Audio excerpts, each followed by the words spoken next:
앞으로 미국의 어떤 중기 경제 성장의 경로가 좋아질 수 있다고 보는 이유를 크게 4가지 정도로 보고 있거든요. 네. 사실 우리가 이제 연구를 하려고 하면 네.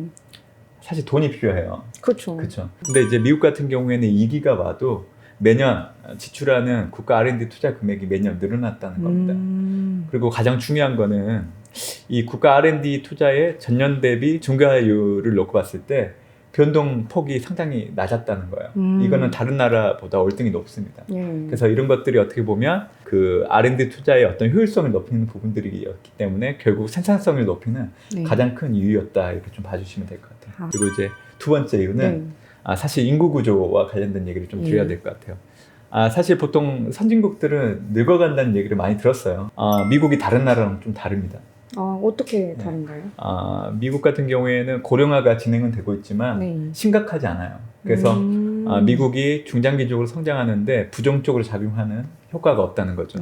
대략적으로 2060년 정도 되면 인구가 약 4억 3천만 정도 될 거로 좀 그렇게 좀 예상을 하고 있는데, 사실 이런 부분들이 다른 타 국가보다 문제가 되지 않는다고 얘기해드리는 이유가, 미국은 매년 미국 국민들이 평균적으로 교육 연수라는 지표를 놓고 봤을 때 그 증가치가 계속 늘어나고 있어요. 그래서 이제 우리가 양적인 측면 말고 퀄리티라는 측면을 놓고 봤을 때 사실 이런 부분들이 미국이 중장기적으로 성장하는데 이 인구 구조라는 부분들이 크게 문제가 안 된다, 이렇게 얘기해드리는 두 번째 이유라고 봐주시면 될 것 같아요. 세일 오일 산업과 관련된 얘기를 좀 드리고 싶은데, 결국에는 돈 얘기를 해드리려고 하는 거예요. 개인들도 이제 돈이 필요하지만 정부도 돈이 필요하거든요. 그러니까 이제 국가 위기가 찾아오면 경기를 부양을 시켜야 되면 결국 재정 지출을 해야 돼요. 사실 재원이 없는 국가들은 하고 싶어도 하지 못하잖아요.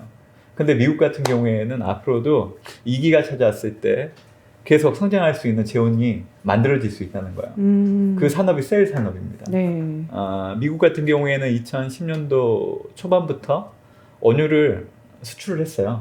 조금씩. 그러다가 2017년 이후부터 본격화됐고, 결국 이렇게 수출을 하게 되면 결국 뭐 연방정부나 주정부로 들어오는 세입이 늘어날 수밖에 없거든요. 이게 2035년 정도 되면 대략적으로 9,400억 달러 정도 될 걸 좀 예상을 하고 있는데, 미국의 2011년도 재정 적자가 1조 3천억 달러 정도 됐거든요. 근데 그 금액의 72%에 해당되는 금액이에요. 그러니까 결국 이 얘기를 해드리는 이유가, 미국은 앞으로 어떤 위기가 찾아와도 세일 산업을 통해서 수출을 계속 하기 때문에 쓸 수 있는 여력이 있다. 이거를 이제 미국이 성장할 수 있는 세 번째 이유로 좀 말씀드렸던 거고요. 이제 마지막 네 번째 이유는 니쇼어링 관련된 얘기를 좀 드리려고 해요. 니쇼어링을 강조해드리는 이유가 결국에는 일자리 창출 때문에 그래요.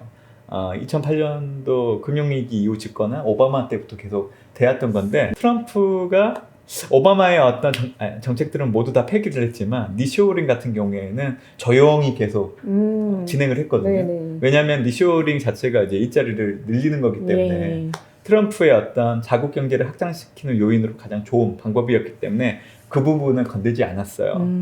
이 오바마 행정부 같은 경우에는 이제 미국에서 해외로 나간 기업들이 만약에 다시 본국으로 이전해서 돌아온다고 하면 그 이전 비용의 20%를 보조하는 정책을 썼고, 반대 케이스, 만약 이제 미국에서 해외로 나가는 기업 같은 경우에는 세금 부분에서 중과 세금을 매기는 정책들을 해왔고요. 독특한 케이스도 하나 있는데, 대략적으로 이제 그 연방정부 차원에서 이런 리쇼링을 포함한 어떤 미국으로 기업들이 투자를 촉진할 수 있는 정부 산하기관을 하나 둬요. 셀렉트 USA라고. 그래서 미국의 공장 설립을 증가시키는데 좀 유인을 하는 부분들이 있었고, 또 다른 타 나라 국가들이 미국으로 들어오게 되면 편의를 봐주는 정책들을 했기 때문에 실제적으로 2014년도 이후에 미국의 일자리가 상당히 많이 커졌어요. 미국에 투자를 해야지 다른 타 선진국인 뭐 일본, 유럽에 투자한다는 것 자체는 말이 안 되는 거예요. 그리고 지금까지 어떤 이기 국면이 왔을 때 항상 미국 경제와 미국 정치가 가장 빠르게 성장을 했고, 수익률 측면에서도 상당히 높은 아웃퍼폼을 보였기 때문에 이런 것들을 감안하면 당연히 미국 투자를 해야 된다. 이 얘기를 좀 강조를 해드리고 싶은 거예요. 이제 미국에 숨겨진 다른 보석 같은 그런 뭐 신생 기업이라든지 그런 주식들도 많을 텐데 이런 이미 유명한 1등주에 투자해야 될 그런 특별한 이유가 있을까요? 어떻게 보면 이제 기업의 경쟁력 제고를 위해서 내부적으로 어떤 제품을 개발하거나 이런 일련의 과정들을 네.